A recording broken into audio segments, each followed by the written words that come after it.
네, 총선 이후 첫 최고위원회입니다.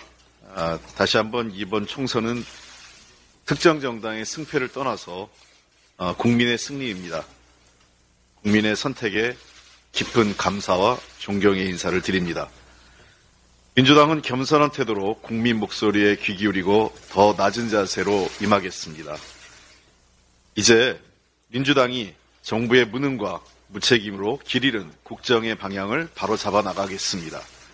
정부를 견제하는 동시에 대한민국의 미래를 탄탄하게 준비해 나가는 책임정당, 정책정당, 그리고 미래정당으로 거듭나겠습니다.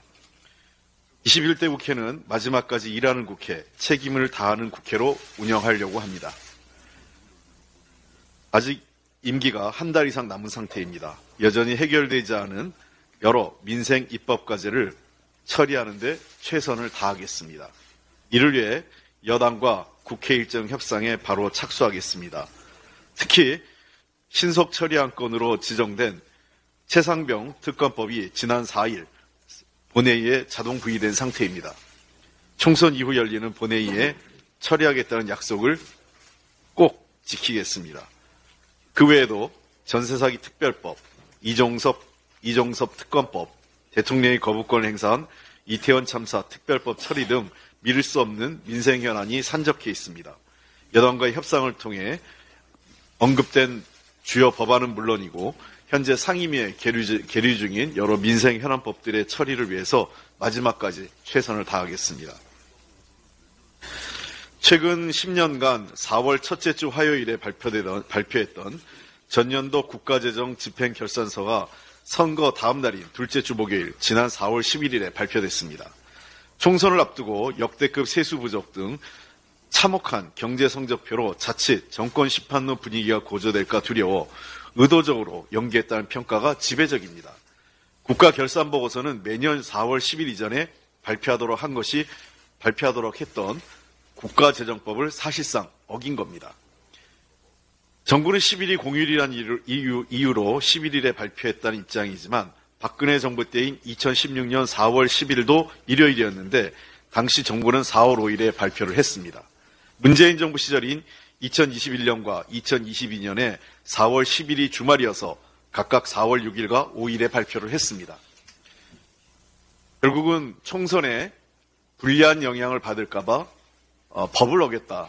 이것은 사실상 기획재정부가 재정법을 어겨가면서 선거에 개입했다고 해석될 수 있는 여지가 있습니다. 이에 대해서는 철저한 조사와 책임을 물어야 됩니다. 정부는 줄곧 건전재정 책임 원칙을 강조하면서 재정준칙의 법제화까지 추진했습니다. 그러나 스스로 지키지 못하고 있는 것입니다.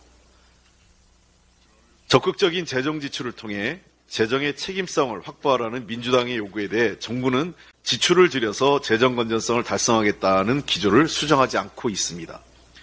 정부 계획대로 70조 이상 지출을 줄였다면 재정 건전성은 당연히 확보가 돼야 하는데 거꾸로 실질적인 나라 살림 상태를 보여주는 관리재정 수지는 90조 원 가까운 적자를 보였습니다. 지난해 수입이 예상보다 덜 들어왔으니 적자폭이 더 커져야 하는 것이 정상입니다. 지난해 예산안 대비 총 수입이 51조 8천억 줄어든 점을 고려하면 실제 재정 적자 규모는 정부가 발표한 것보다 더 늘어나서 110조 원에 달할 것으로 예상됩니다.